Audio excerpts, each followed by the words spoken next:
Une petite pochette où on trouve le talon d'assurance et d'enregistrement de la voiture, bien proprement rangé.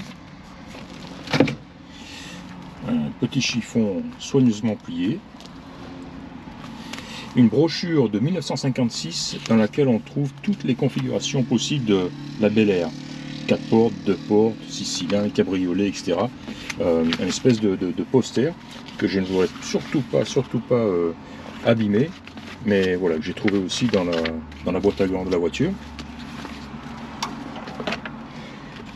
Bien sûr, le guide d'utilisation de la voiture elle-même, qui date de 1956 et qui est en parfaite condition. Et enfin, un petit guide du parfait conducteur offert par la division Chevrolet, donc en 1956, à tout acheteur, j'imagine, d'une voiture, d'une Chevrolet. Et pareil, un document d'époque, en excellent état, tout à fait dans le style des années 50, c'est magnifique. Voilà, et tout ceci bien rangé, entreposé dans la boîte à gants, avec au moins 2 voire 3 jeux de clés supplémentaires. Donc très bonne chose. Eh bien salut, Serge d'Oregon Classique venu inspecter aujourd'hui à la demande d'un client cette superbe Chevrolet Bel Air de 1956. C'est un modèle 4 portes, hardtop, donc sans montant, très belle combinaison de couleurs, bleu et blanche, dans un excellent état. Une voiture extrêmement agréable à conduire, silencieuse, douce, souple, facile à conduire, vraiment comme le sont les bonnes voitures des années 50. Hein. Voilà, et bien c'est parti donc pour cette inspection.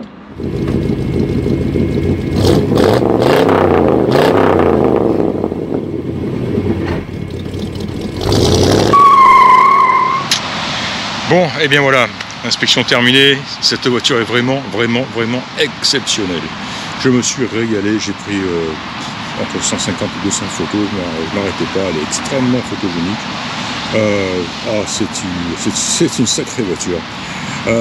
Alors, chose intéressante que j'ai oublié de mentionner lors de ma présentation, cette voiture appartient à une collection qui a été en partie récupérée par Memory Lane.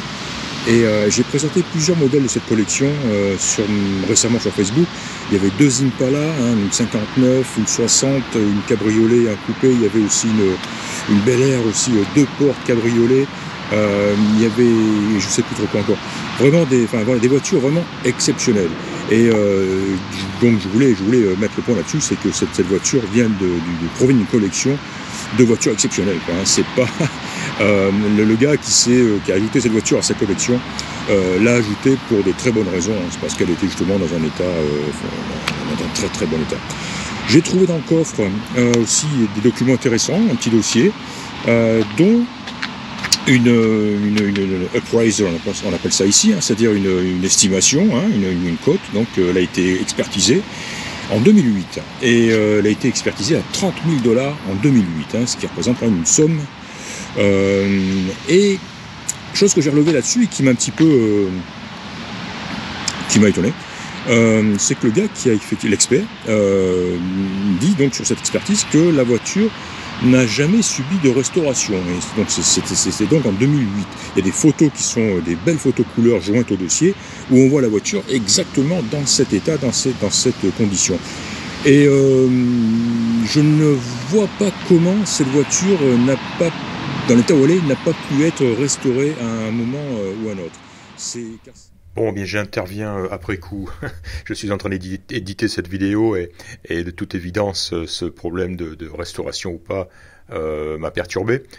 Alors donc, je suis rentré chez Memory Lane, je suis allé voir Dale Matthews, le boss, hein, le patron, qui connaît très bien ses voitures, et on a discuté du sujet. Je lui ai dit, Dale, pour moi, il est noté sur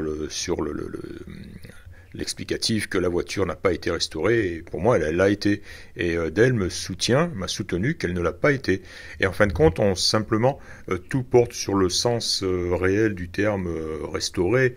Dans mon esprit, une voiture qui a été repeinte a été quelque peu restaurée, et voilà, donc en fait on s'est entendu sur ce point là qu'effectivement la voiture a été repeinte à un moment donné, mais elle n'a pas subi une restauration complète, elle a subi une peinture. Alors qu'est-ce qui a été fait en même temps sur cette peinture? Est-ce que les joints ont été remplacés? Quel est le degré de préparation qui a été fait? Ça, on ne le sait pas.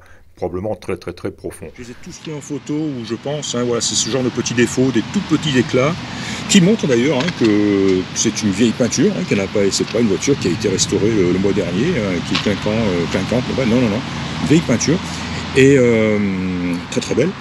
Et alors, par contre, absence totale de rouille, pas de boursouflure, pas de rien, pas la moindre cloque, pas le moindre signe en bas des portes des ailes qui pourrait laisser penser que de la rouille se développe sous cette peinture. C'est impossible. Le coffre, il est comme neuf.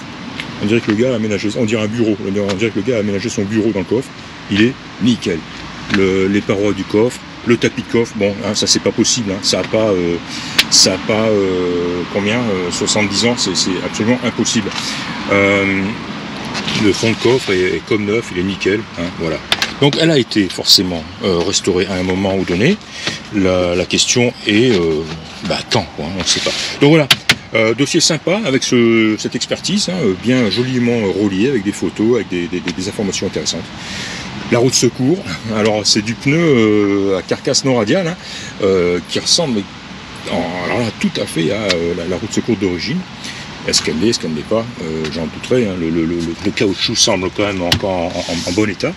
Voilà, notez que quand même les pneus qui sont sur la voiture, eux, sont en carcasse radiale, pardon, ce qui c'est une bonne chose malgré tout, ce qui améliore grandement la conduite. Hein.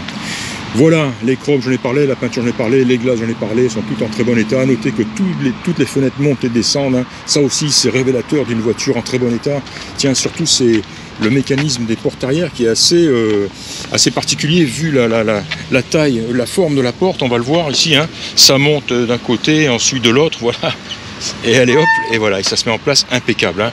Donc c'est vraiment du bonheur. Et les portes s'ouvrent et se ferment sans difficulté, voilà. Ah, j'exagère un petit peu, voilà, hein, c'est tout, c'est le petit effort qu'il faut pour la fermer ou pour l'ouvrir.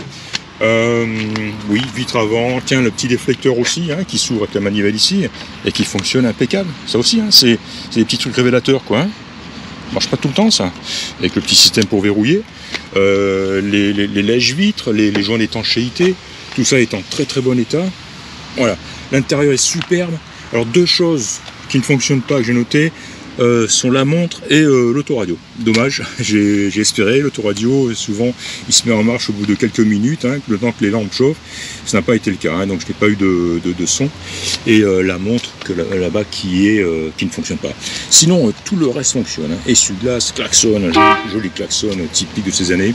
Le frein à main, les jauges clignotants, ouais, là je l'ai dit, hein, essuie-glace à système AR, hein, donc qui souvent aussi ne fonctionne plus, et là il fonctionne bien. Le désembuage, chauffage, les jauges, essence, température, tout est là, tout fonctionne, hein. Un joli volant en bakélite qui est en très bon état aussi. Alors ces sièges, c'est pareil, ces sièges, je me suis interrogé aussi, est-ce que ces fameuses housses plastiques de protection qui étaient installées d'origine et qui étaient destinées à être enlevées à l'avant de la voiture, quoi, hein, parce que c'est pas très esthétique, même si c'est très efficace. Alors généralement, quand on les voit, la première question qu'on se pose, c'est est-ce qu'elles sont là d'origine, est-ce qu'elles n'ont jamais été retirées? Et pendant un moment, je me suis dit, elles sont trop bien installées pour avoir été installées plus tard. Donc je pensais, ma première idée était donc qu'elles étaient d'origine. Quand on essaye de regarder à travers, ce qui n'est pas facile, on arrive quand même à voir un petit peu, bon non, ça c'est sur la housse en plastique, hein, mais on arrive à voir un petit peu une légère usure peut-être du tissu sous la housse, hein. Donc je pense que ces housses ont été rajoutées par la suite. Alors elles ont été rajoutées, c'est pas n'importe qui fait ce genre de travail, hein. Encore une fois, hein, c'est pas le genre de truc qu'on amène chez le gars du coin, lui dire tiens, est-ce que tu me posais? Sinon, c'est trop bien posé, et on voit tout de suite que ça a été fait par vraiment un spécialiste de la marque, c'est obligé, hein. Donc voilà, bon, voilà en ce qui concerne ces housses. Tiens, la présence de tapis de sol Chevrolet aux couleurs de la voiture, j'ai trouvé ça sympa aussi. devant, derrière, non, pas devant, juste derrière. Un petit détail sympa aussi que j'ai noté, c'est ça, le couvre-pédale d'accélérateur qui permet aussi de reposer le talon du pied. C'est Chevrolet. Alors est-ce que c'est d'origine, je sais pas. J'ai trouvé ça vraiment sympa. Et on est bien, hein, le pied est bien en place, on glisse pas, etc. Quoi, parce qu'effectivement cette surface-là est glissante. Voilà, encore un petit détail que j'ai bien aimé. La plaque vide se trouve est en place ici. J'en ai pris une photo. Voilà. Hein, alors bien sûr, verrouillage, tout ceci fonctionne. Ça c'est révélateur tout ça. Hein, c'est vraiment des petites choses. Au bout de tant d'années. Ça marche pas toujours aussi bien. Hein. Clac. Ça se fait impeccable. Les feux, les chromes dont j'en ai parlé sont magnifiques. Voilà. Le compartiment moteur, pas grand chose à signaler. Hein. Donc là on a le moteur en option de l'époque de 265 cubic inch. Carburateur de corps. 4 corps, pardon. Transmission automatique. Quoi d'autre encore? Direction assistée. Alors direction assistée, elle fuit, la pompe de direction assistée fuit. Memorylane ils le savent, ils m'en avaient averti d'ailleurs. Et ils vont la réparer. Hein. Ils ont déjà acheté ou ils ont commandé le nécessaire. Donc ce sera fait. Ce qui est voilà, ce qui explique aussi, on le verra sur les photos, hein, c'est plus que de gros suintements, c'est carrément des fuites qui sont un petit peu propagées autour de la pompe. Voilà, donc tout ceci va être revu, refait. Que d'autre à vous dire? Quoi d'autre? Les deux gros klaxons magnifiques. Voilà, fermé, on aura plus belle. Voilà. Ah non, elle est phénoménale. J'adore cette voiture. Hein. J'étais vraiment plaisamment surpris. À part ces tout petits défauts, petits éclats de peinture, hein, ici et là que j'ai photographié. Comme je vous l'ai dit, hein, donc la montre qui ne fonctionne pas et l'autoradio. Voilà, hein, j'ai montré en début de reportage les documents trouvés dans la boîte à gants, soigneusement rangés, le petit chiffon plié en 4, etc.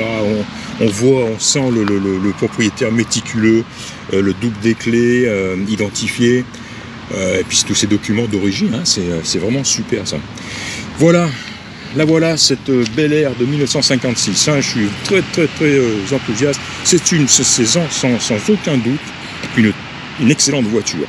Je n'y vois rien à y faire. À première vue, évidemment, hein, ça reste des voitures de 70 ans. Les problèmes surgissent quand on ne les attend pas. Mais si problème il y a, ça sera, je sais pas, un petit problème d'ordre électrique, mécanique, quelque chose qui est généralement facilement remédiable. Ce qui est l'important, c'est que la base générale, la voiture elle-même, l'ensemble de la voiture est extrêmement sain. Tout est là, tout est complet, en excellent état. Donc cette voiture vaut largement et plus le prix demandé actuellement. Hein. Alors évidemment, hein, la présence des deux portes, certains diront c'est deux portes de trop. Moi je trouve ça superbe. J'aime beaucoup cette grande, justement, cet espace vide, sans montant, au-dessus des portes avant et arrière. Moi j'adore ça. Je trouve ça au moins aussi joli qu'une deux portes. Mais bon, il faut l'admettre, hein, les voitures, les coupés deux portes sont généralement entre 5 et 10 000 $, et voire même plus, hein, qu'un modèle 4 portes. Voilà, question de goût. Les enjoliveurs sont en très bon état, les pneus sont en très bon état, beaucoup de gomme, voiture qui est prête à rouler. Voilà, inspection terminée. J'espère que vous l'aurez autant apprécié que moi. C'était donc Serge de Rayon Classique, et je vous dis à très bientôt. Au revoir.